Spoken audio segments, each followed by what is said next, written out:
唐狗仔搵沙井3日中落網。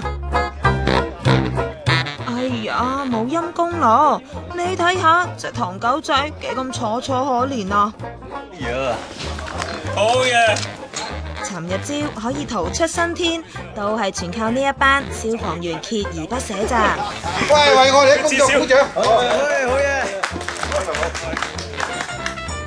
佢哋尋日朝收到中葵涌村嘅村民報警，話喺58號屋後面聽到有狗隻嘅哀鳴聲，諗都唔諗就入沙井揾，又用儀器 check， 但係都冇結果啊！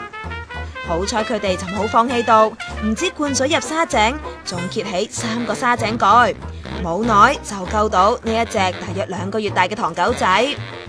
佢表面就冇咩傷痕，事後由外協帶走檢驗。